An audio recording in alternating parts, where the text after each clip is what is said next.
Okay, we are now recording, and I'm going to share my screen briefly. You should see the SCA harassment and bullying policy up on the screen. The SCA prohibits harassment and bullying of all individuals and groups. Participants engaging in this behavior are subject to appropriate sanctions. If you are subjected to harassment, bullying, or retaliation, or if you become aware of anyone being harassed or bullied, contact the Seneschal, the president of the SCA, or your Kingdom's Board Ombudsman. All right, and now I'm going to stop sharing my screen.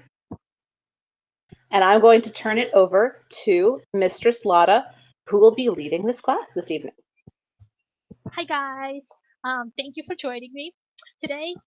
So I'm going to paste the handout link. It's a Google Drive, but it is shared and available to all. There is 2 handouts in there. The first one is the alphabet. We're going to go through that part first. I'm gonna pronounce each letter, and I'll ask you guys on your end to repeat it. So yes, I know you're gonna be talking to yourselves a lot, but that's okay.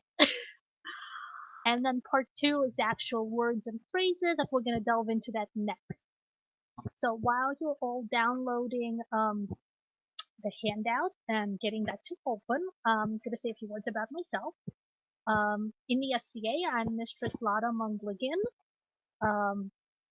I am a Russian/Mongol persona. And my laurel is in scribal arts, which doesn't really have much to do with the Russian language. But I am a native Russian speaker. I am moved to New York from Moscow. So I find that this is kind of like a cool little thing that I can contribute to the SCA to help you flavor your persona and throw in a few words here and there that are persona appropriate, as well as just give you some Russian phrases you might be able to use every day with your Russian speaking friends. So let's see. As far as, so yeah, my mundane name is Evgenia Pichona. And as I said, I moved here from Moscow, so I am my accent, my Russian accent, so like in the United States, people from New York are going to speak like a little different than somebody, let's say, from Texas or somebody from the Midwest. Same thing with Russian. Hello. My accent is the Moscow accent, so somebody from a different part of Russia or even from a different part of the former Soviet Union is going to have different pronunciation. Now, most of what I teach and what I speak mundanely is the modern day Russian language. While there's a lot of words that are similar or that are the same as the words in period Russian, the modern day Russian language has gone through a lot of government sanctioned changes and it has evolved. So it's not 100% true to period. In fact, if you're looking for something that is more authentic, you are actually probably looking at Ukrainian, which did not go through all those same government changes. So, for example, a Russian speaker and a native Ukrainian speaker, they would be able to understand each other, but there would definitely be some words where, like, wait a second, my word and it's like the meanings are a little bit different and a little bit shifting. Has everyone been able to get the handout? Oh, then I think we have one person join us since. Okay, I'm posting the link one more time to the handouts.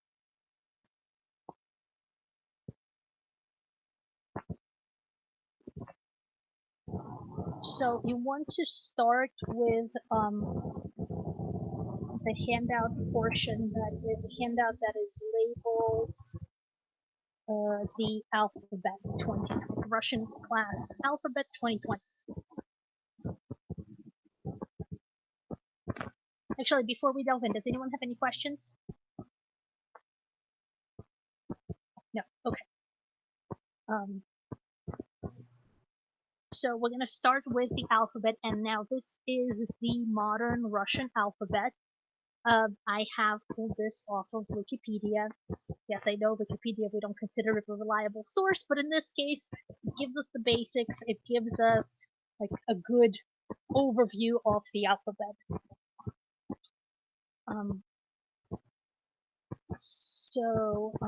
The first, I'm going to start at the top. So your handout has a letter, the first, all the letters in alphabetical order. It has the cursive version if you were to see it handwritten somewhere. It gives you the phonetics, the IPA phonetics for those that use them and those who would find it helpful. And then it also gives you an approximate English equivalent, which I think is something that has been most helpful to English speakers while I've been teaching this class. So I'm going to name the letter and then I'm going to pronounce the sound of the letter. So the first letter is A, and the sound of the letter is A. And this is a vowel.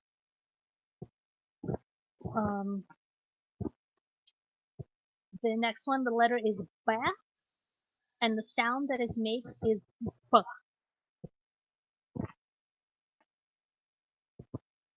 Then we have letter name V, and the sound that it makes is V.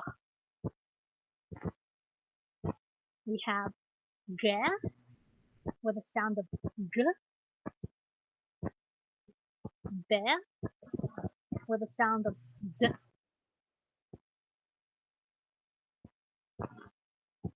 Another vowel, which is a Y, with a sound of Y. A vowel Yor, with a sound of Yor. And next one is a consonant, and it's a letter J, with a sound of J.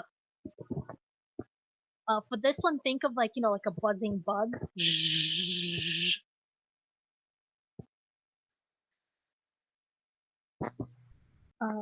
Then we have Z, with a sound of Z. I guess also kind of sounds like a different kind of buzzing bug. We have a vowel E, with a sound E.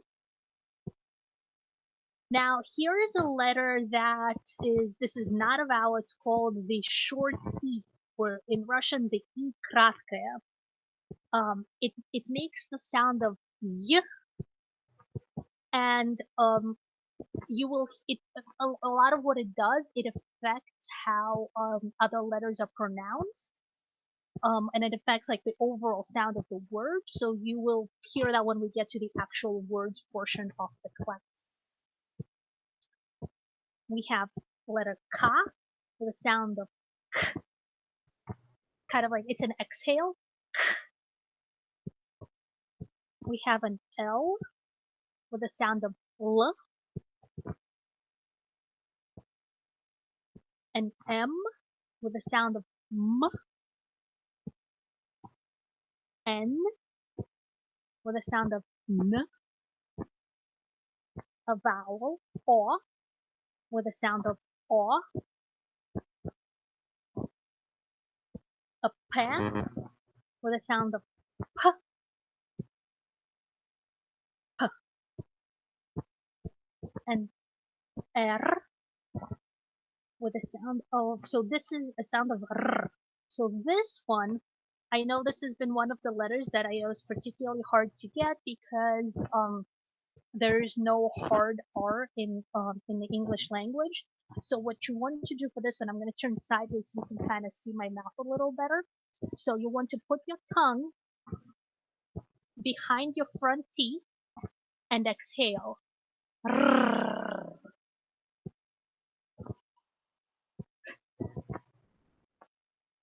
I'm going to do it one more time just so you guys can see. And you'll kind of feel as you exhale, you'll feel your tongue vibrate, and that's the sound of the. I'm gonna pause. Do you guys have any questions? Cool. Okay. So the next one is S, and the sound is S. Te, with the sound of T. U, which is another vowel with the sound of U. F, with the sound of F. Ha, with the sound of T, with the sound of T. Che, with the sound of Ch. Sha, with the sound of Sh. And Sha, with the sound of Sh. I know these two sound similar. I think when we run into them in words, you'll be able to hear the difference. And I will also pronounce, when we get to them, I'll pronounce, like if we were to switch the letters, so I'll pronounce both words, like if we were to swap the letter out so you can hear the difference. Now we have some, these are also letters, but they don't have a sound of their own. This one doesn't have a sound of its own. It's the hard sign. What it does, it affects the way that the letters are pronounced, in the way the word is pronounced. So in this case, the hard sign, it is silent, but what it does is prevents palatalization of the preceding consonant. So what I will do is, once again, when we get to our words, I will point out, hey guys, this is the hard sign. This is how it sounds with it, and this is what would happen if we were to remove it. We have another vowel, which is an U, and the sound it makes is U. We have a soft sign, which once again affects how the word is pronounced, but does not have a sound of its own. And now we have the last three letters are also vowels. We have an A, which is A, a U, which is U, and Ya, which is Ya. Now, Ya also means I, and well, the other letters got mad at it because the letter Ya kept on talking about itself, so they stuck it at the end of the alphabet. Any questions? Okay. So I now flip to the second portion of the class, which is phrases. I'm going to do a couple from part, so there's one labeled part 2, but then I'm gonna do a few. I'm not gonna go through the whole thing, but I will, because these are more like modern day phrases, kind of like, you know, if you were a tourist in Russia, like kind of phrases you would need to know. I'm just going to do a handful of them, and then we're going to jump to part 3, which is actually SCA related words, which, you know, I would prefer to focus more on that portion of the class. And I will stop between the two parts, so if there was anything in particular that you really wanted to know from part 2, you know, we'll go over that. Okay. So the first thing we have is hello. And there are two ways you can say hello. You can have a formal hello versus informal. And the way this differentiates in Russian is how official or how respectful do you want to be. For example, a formal hello may be used if you're greeting somebody who's an elder, or if you're greeting somebody you do not know very well, or if you're just trying to set a formal tone to what you have to say. The informal is more of a, hi, you're my friend, you know, or a parent, you know, and it's just like, hi, I just want to stop by and say hi to you kind of thing. So the formal one, what I'm going to do is I'm going to pronounce a word first, then I'm going to break it down into syllables. And so I'm going to pronounce the whole word. Don't repeat it after me, but then as we do the syllables, pronounce the syllables, and then we'll tie it all together. So the formal hello is здравствуйте, and this breaks down into syllables as здравствуйте. Здравствуйте.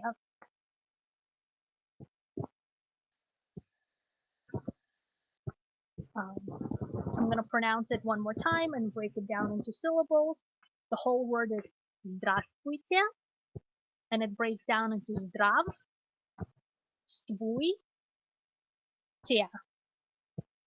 Здравствуйте.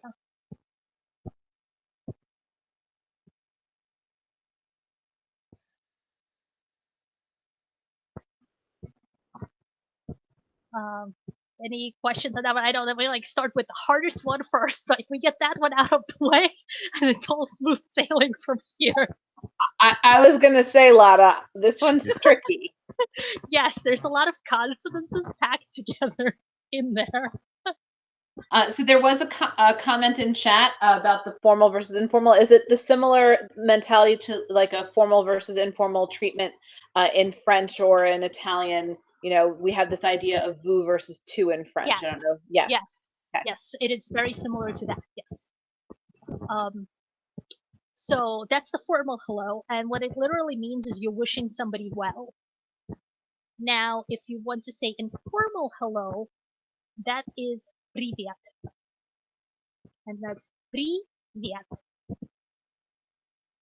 Привет.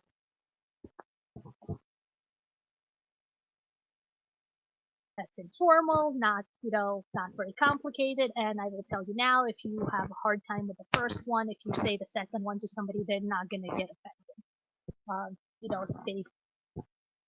People know you're not necessarily a native speaker, so, don't have to break out the hard words.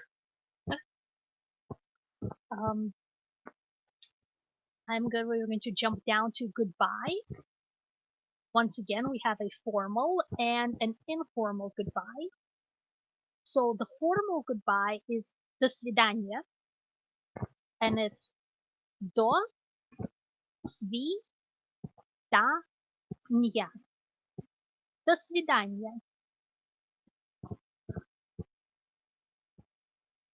And what it literally means is till we meet again, except for both we and again is omitted.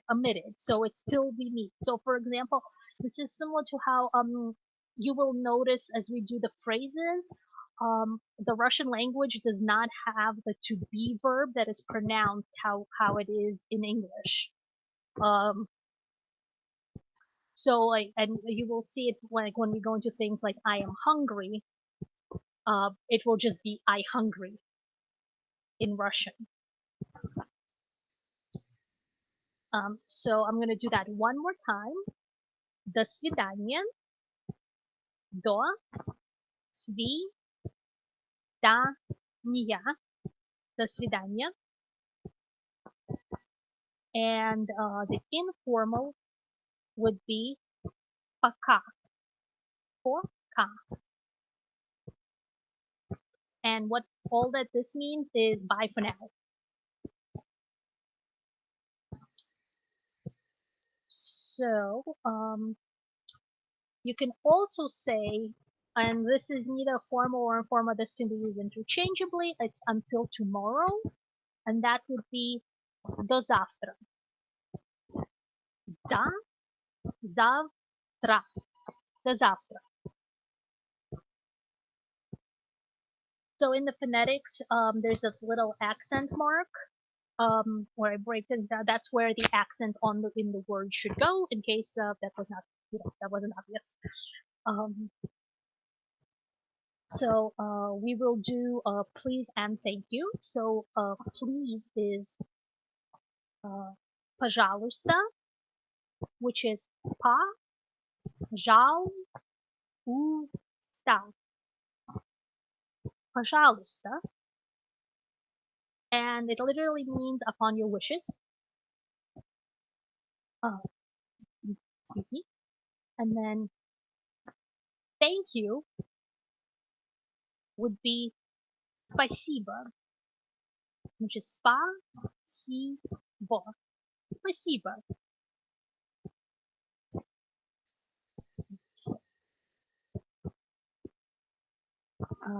And let's do excuse me.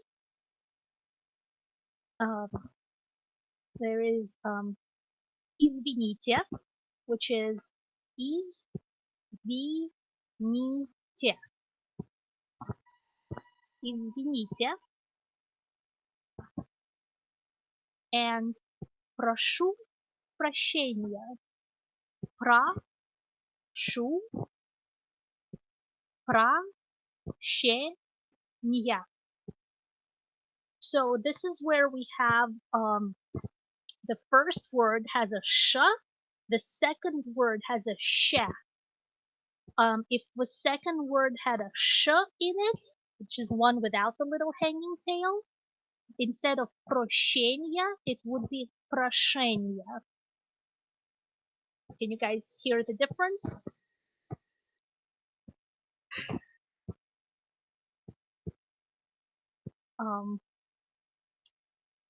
Think of it as a softer sh sign. Lada, can you do both sounds again? Yes. Прощения, проще versus проше. So phonetically, if it was the without the hanging tail, do you know that the one that looks like kind of like the frog, the phonetic symbol, that kind of looks like the A and the E put together? That's what it would sound like without the if it was a sh without the hanging tail. Because it kind of affects how the vowel is pronounced next to it. Okay. So, and then we have, you can also say, I am sorry, which is простите. And that's простите. Простите. So all of these words, they are also it affects the like the ending, depending who you're talking to. Like the word will conjugate. So if the whole like tu versus vous French thing, so it changes the ending of these words as well, because based on like the I'm not sure I know the proper grammatical term for that. So for example, if it was this, so I'm using the formal respective version here. So if it was, for example, for извините, or under excuse me, if you wanted to say this informally to a friend, you can say извини and drop off the last two letters, and that makes it informal. Adding the tia makes it the more formal, respective talking, like, and the vous versus tu dynamic.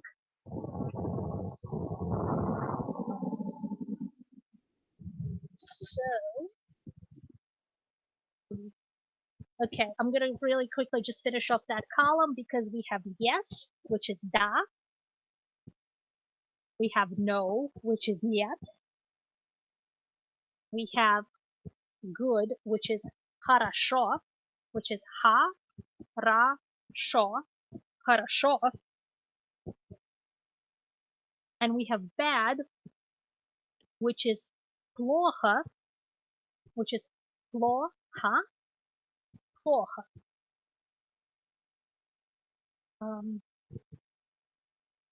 Now, are you guys okay with me skipping the rest of that page? Or is there anything on there? I'm going to give you like a minute to review it, just if there's anything in particular you want me to pronounce on there.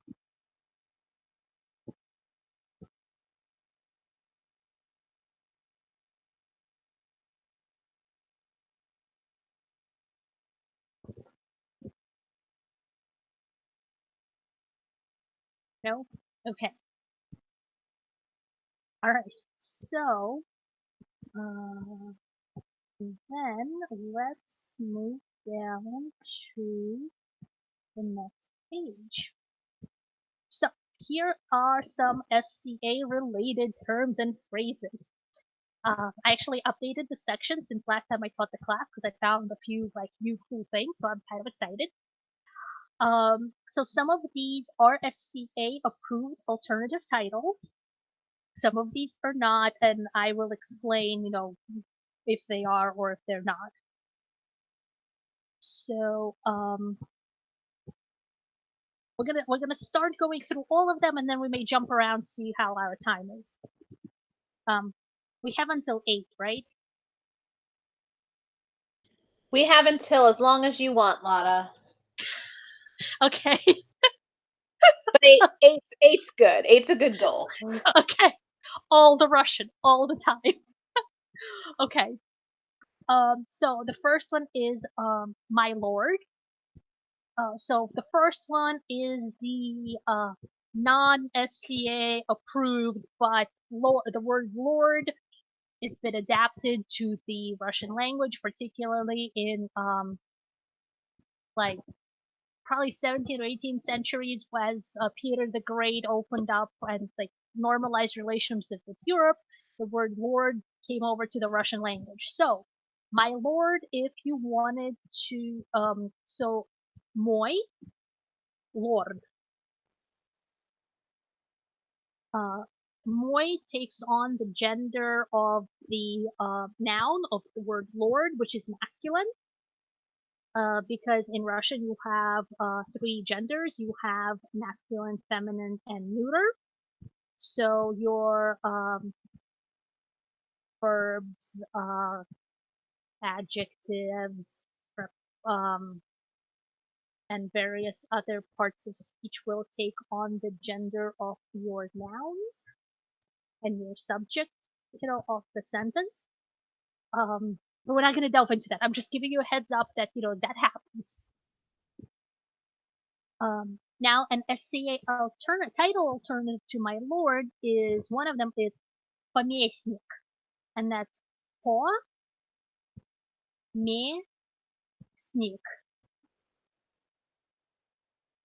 Поместник. You can also say дворянин. Дворянин. Дворянин. That is also an SCA approved alternative heraldic title. Now that word is at the root of that is dvor, which is also the word for court.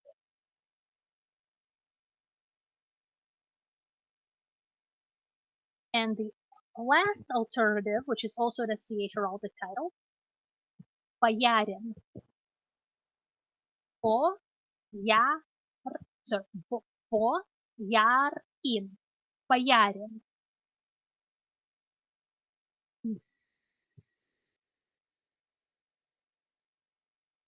Boyarin is, out of all of these, Boyarin and Pomestnik are the older words out of the 4. Now, the female alternatives to these are Моя lady, Моя lady.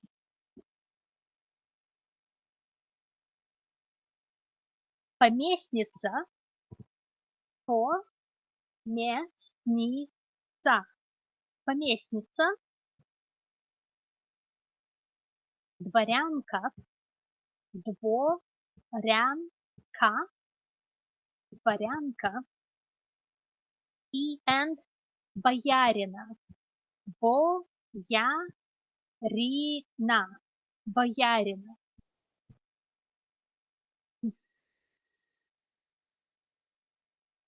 Now, any questions on these? Oh, wait, we got a new person. I think we need the hand. Hold on, I'll drop the Google handout one more time.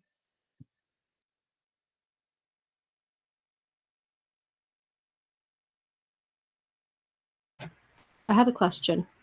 Yes. So would, like, addressing someone as in, like, my lord or my lady would be my lord, my lady. But if you wanted to introduce someone, be like Lady Lada, it would use one of the other titles, one of the other You translations. can, or you can say Lady Lada. Because Okay. lady, it's a word that they got adapted from like the English language essentially, or once the or it got it's a word that the Russian language adopted. The word lady exists in Russian. So it would be what we consider a loan word? Yes. Yes. That happens a lot in Russian. Because the language is so old. Unlike there's words that have been adopted from English, from German, from French, from Turkic languages. So there's a lot, and like I'll point out some of it. Like it's something I'm still researching, and not everything I'm familiar with. But when like certain things, I will definitely point out to you guys because some of them are just cool and fascinating. So we are on page 2 of the handout that is called. I can't see the full file name now, but we're on page 2 of the non-alphabet handout.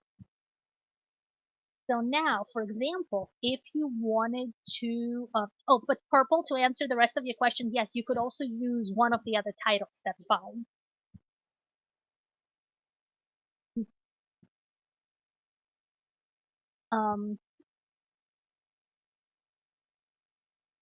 So now, for if we want to say Your Majesty, we want to address King, the Queen, consort, I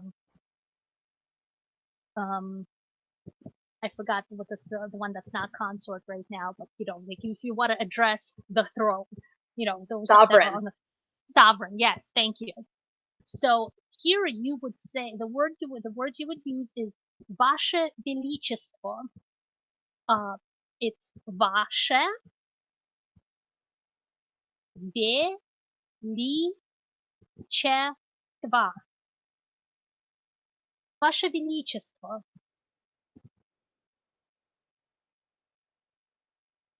Do you want me to do that one again? Okay. Ваше Величество. Ваше Величество.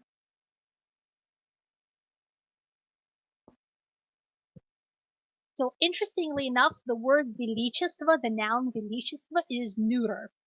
So Ваше Величество is gender neutral address. Just pointing that out because I think that's cool and relevant to the current times. If you want to say Your Highness, that would be Ваше Высочество. So Ваше Высочество, that would be Ваше Высочество. Ваше Высочество. Now, we wanted to say Your Grace. Ваша Светлость. And that's Светлость. Now here Светлость is feminine. So it's the word for your Vasha has an a on the end, which is the ending for a feminine when it's paired with a feminine noun. But so does this mean we should not use this for someone who identifies as male but is a duke? Nope. It actually doesn't matter at all because you're addressing the person. You're just using you can say this to a guy, Vasha Svetlost, because Svetlist also, the root is svet, which is light. So essentially you're calling somebody my light, in a way. You are my sunshine.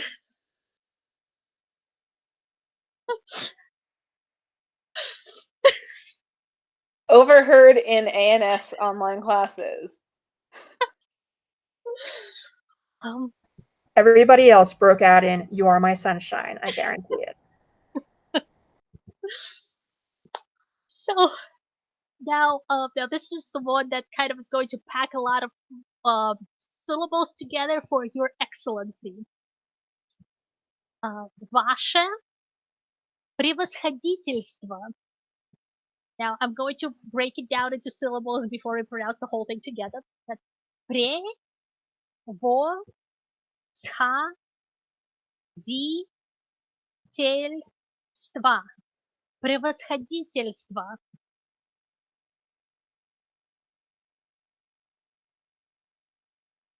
I'm going to break it down one more time because I know it's really long. Pre, vo, scha, di, тель, ства. Превосходительство.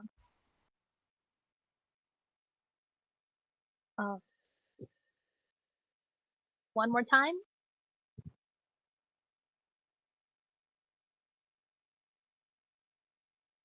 Превосходительство.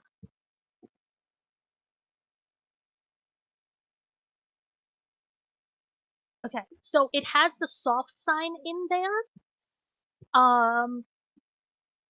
If it did not have it, the word would sound like превосходительство. So it's a version between L and L. So it softens the L. It's actually, you also have the soft sign on the previous on Svetlist, which is the previous word we did, and without that it would sound like Svetlost. Sorry, Svetlost versus Svetlost.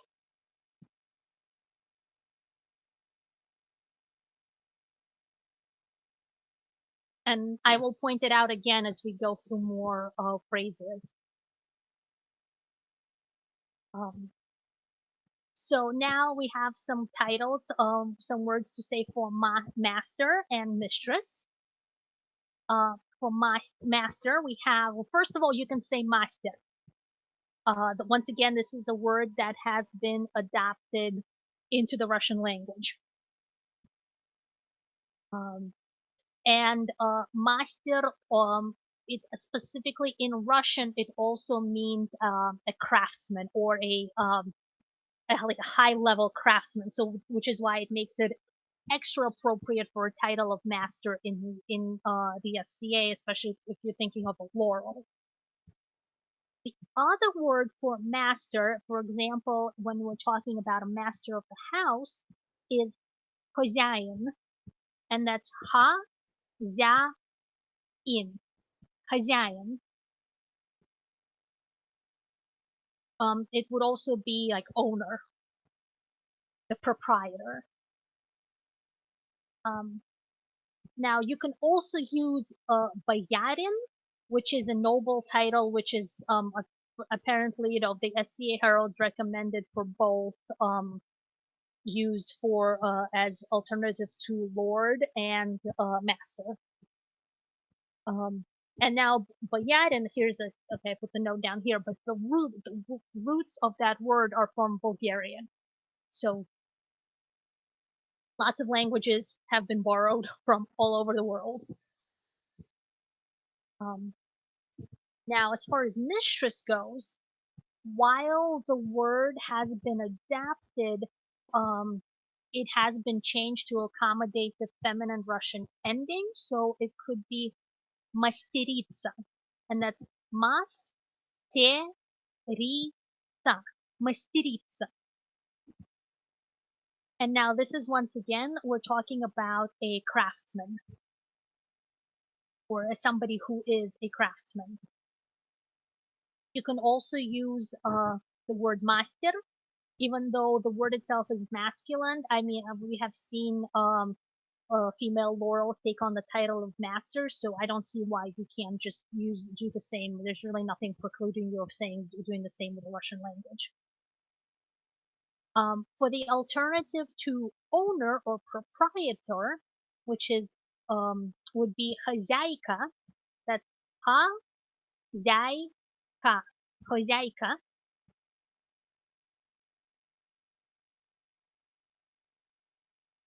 And боярина, which is the same as we did with lord. It's the same alternative with lady.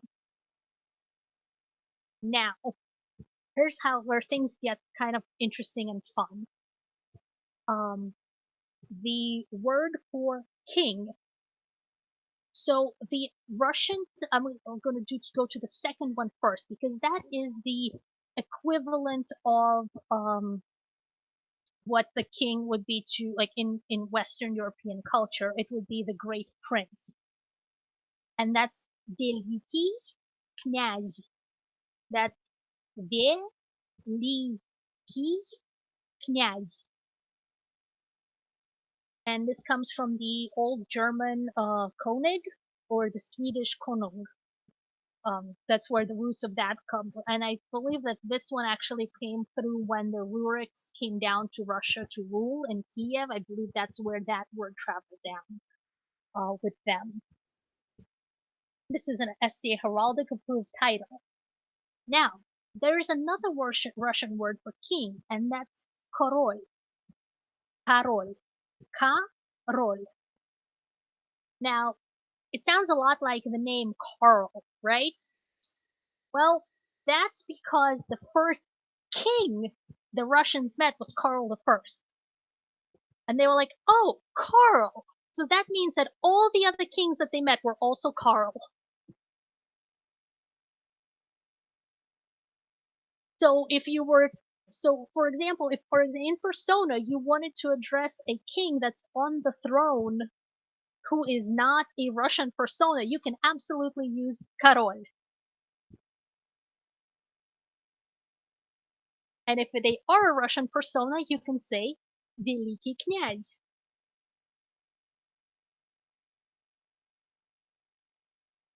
So, for queen, we have Koroleva, which is Ka-ro-le-va, Koroleva, which is the Western European queen, versus the great princess, which is Velikaya Knyagиня. That would be Velikaya Knyagиня. Velikaya Knyagиня. Okay. I'm gonna do now on to some other alternatives for a head of the state. So, for example, you all know the Russian word Tsar, which is a perfectly appropriate SCA heraldic title, and the way you say it in Russian is Tsar. That's Tsar. That has the soft sign on the end, and if it did not have a soft sign at the end, it would be Tsar versus Tsar.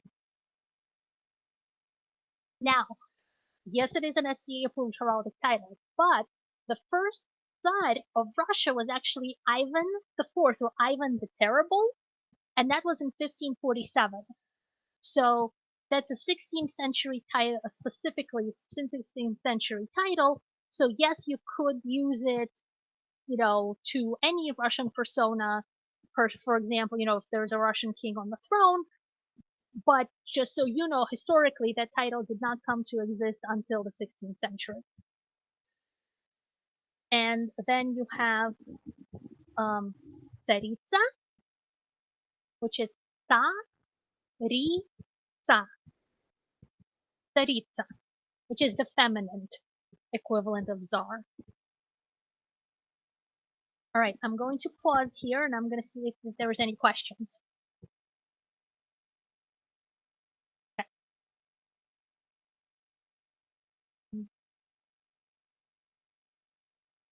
I am going to jump ahead to the next page because I'm looking at time. Because as I said, I want to get into some of the new things that I found and they're all further down. So for example, let's go to page 3, and in the first column,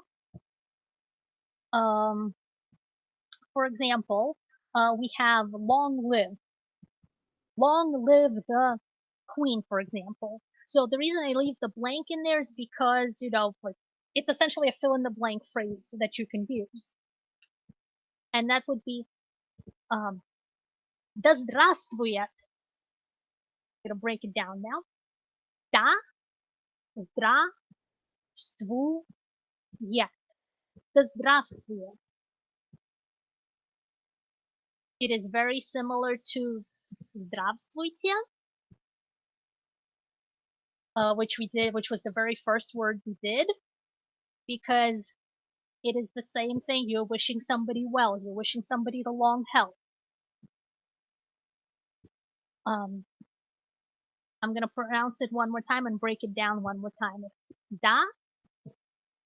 So the phrase is да здравствует, and it breaks down to да здравствует. Да здравствует.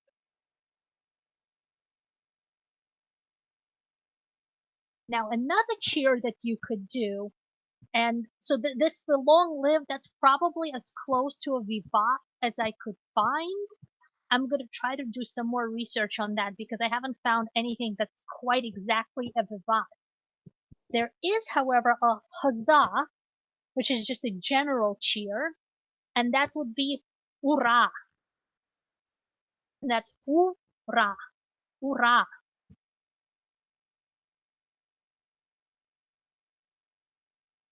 And this can be a cheer, it could be a battle cry, it could just be just any kind of general celebration.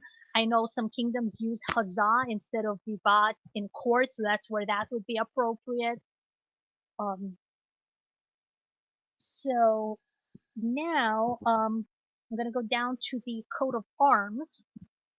So there is a couple of things that work here. First of all, the coat of arms in Russian would be gerb, and that's gerb, one syllable. However, coat of arms in the SCA sense, or in the Western European sense, did not happen until later, and what was used before that was a personal seal. So I have that. So that's the second phrase that's here, and that's a personal seal is личная печать. That's личная печать. Личная печать.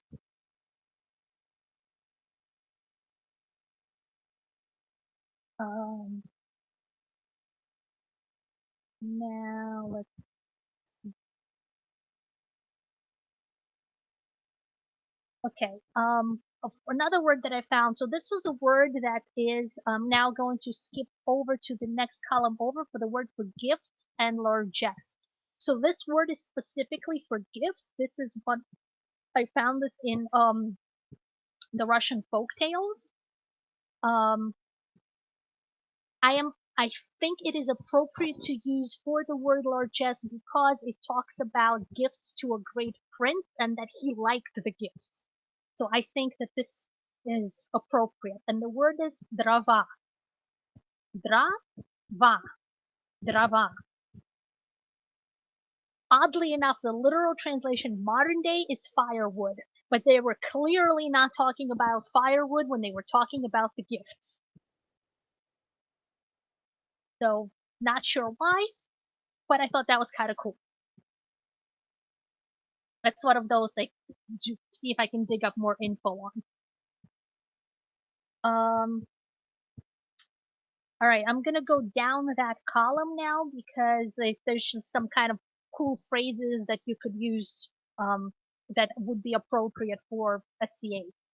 So first of all, strong like a bull. So you want to describe somebody who is strong like a bull. Now, it doesn't matter if you want to describe and man, woman, it doesn't matter in this case. It would be сильный как бык. Сильный как бык.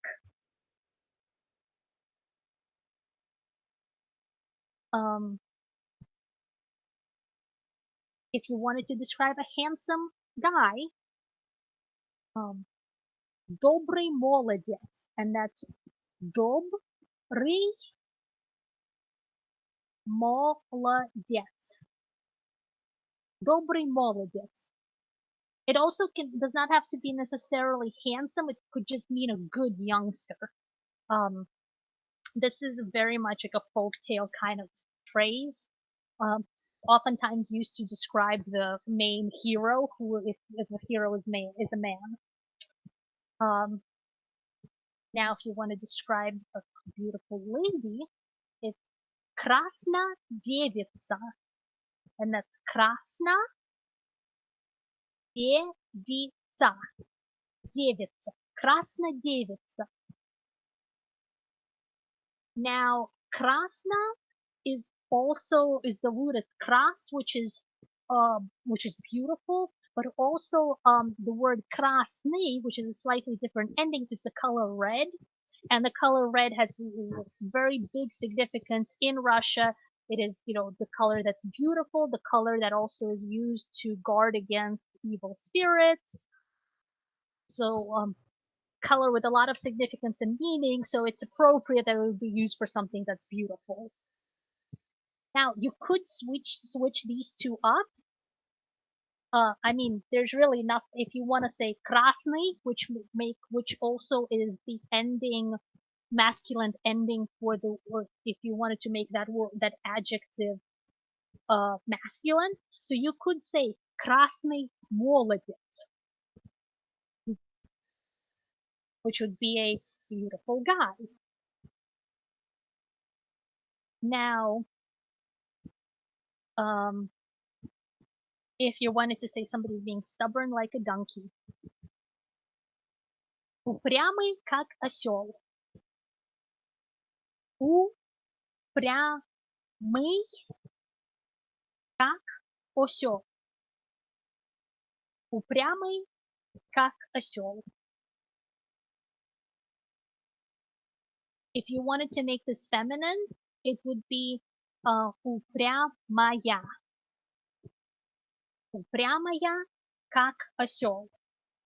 So if you wanted to talk about a woman being stubborn like a donkey as opposed to a guy. Any questions? I'm going to do the last two, and then I think I will open it up to questions because I know we're running out of time. So, you always want to know, people always ask me for like bad words that you can say.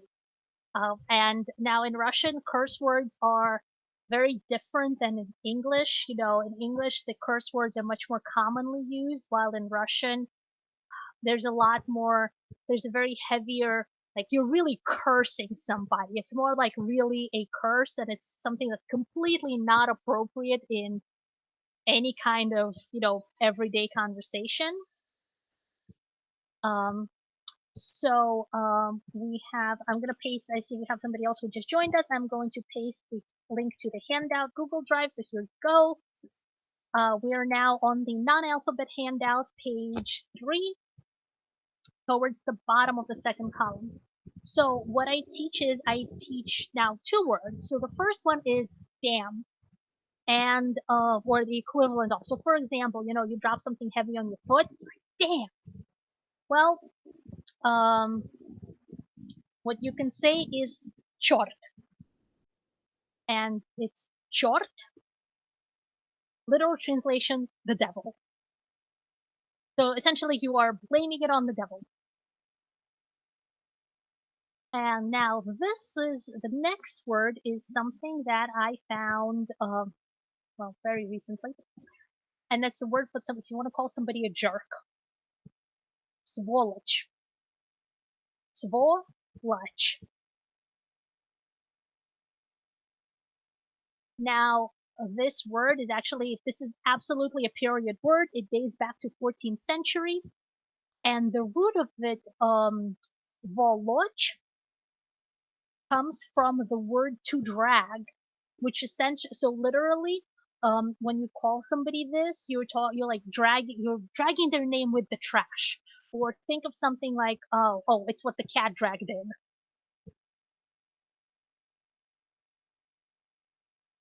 So, at this point, I'm going to open it up to questions because I know we're running out of time.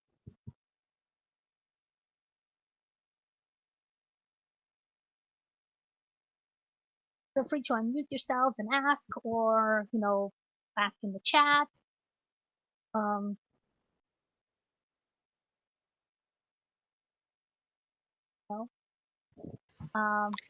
there any good self-teaching sources other than Duolingo that you'd recommend? I am honestly not sure. Duolingo has been recommended by a lot of people who have tried to study the language, so they have found it useful. The reason I am not sure, because as a native speaker, one of the hardest things when I tried to delve further into teaching the language to somebody, I found that teaching somebody conjugation and the whole thing of how things change depending on the gender of the noun, it gets really complicated, and I don't have the right vocabulary or enough understanding of grammar to explain it to a non-native speaker, because to me it comes naturally, unfortunately. And someone in the chat just said that too, that it's a great refresher, but it's not great on grammar for Duolingo. Yeah, and I'm a grammar nerd. I come with a background in German and Latin, both of which are declined languages. So for me, different cases, different endings, positioning, and things like that is second nature. So I'm hoping that might help, but I think it will. Yeah. At one point I tried to do a class at Penzik to do the conjugations, because there's 6 different conjugations in Russian, and I tried teaching and explaining that, and somebody who was speaking German at the time had much easier time with it than just about anybody else. Yeah, how much vodka did you have for that class? Yeah, that was a mistake. I didn't have any. I didn't know what I was getting into. Yeah, that's definitely a vodka required class. My French gets way better when I drink. Way, way better. So is it German too, actually. Okay, actually, because now we're on alcohol and we have maybe a minute or two, I'm going to go to the next page. In the beginning of that column, I did bring the alcoholic drinks. So I do have vodka, which is vodka. I have mead, which is mjod, which is also literally the word for honey. And then there's also medavucha, that's medovucha, which is the word for mead, as in the drink of mead. So they can be used interchangeably. There is beer, which is piva. And now, so this is a new one. This is an alcoholic drink. There's some debate on what exactly it is, but it's called vino zeleno. Vino zeleno. It literally means green wine, and there's been some debate whether or not that's actually wine or maybe a mead with herbs which make it green, or if it was like a vodka or some kind of hard liquor drink, once again, that was where herbs were added to make it green in color. And is not vodka simply little water? The ka ending being the diminutive? Yes, it is little water. It's also been called life water. Which is, I find it interesting that, the hard liquor is the life water. So is there any phrases, if anybody wants to like quickly look through the handout, if there's a phrase that they kind of really wanted to know that I did not go over? Sandra, I can't hear you. I know you're unmuted, but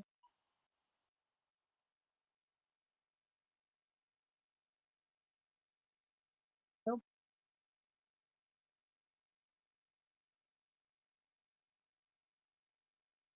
She's putting it in the chat. Wine would be vino. Which is, okay, yeah, so that's why I said vino zeleno. It's, yes, literally it means green wine, but there's some debate on whether they're actually talking about wine. So I'm actually going to ask a Scribble-related question. Yes. So date formation in Russian. And so we're using that terminology, 5th of date. Are they just using the ordinal numbers, or is there like something that you do to the numbers to get that th? Like some languages, like 5th, like are the same word. Sometimes they're different words. No, there is definitely a 5th. It would be, so the number 5, which is cat. The ending, if you wanted to make it 5th, would be pятое. So you would end an oye at the end. And even when it's written, sometimes what they will do is they will put the number 5, like the digit, and then put a little dash and put oye. Like you will Okay. see that in documents.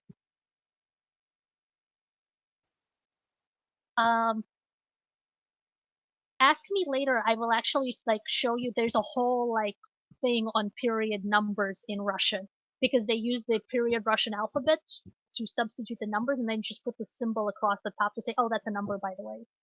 Ah, of course. Yes.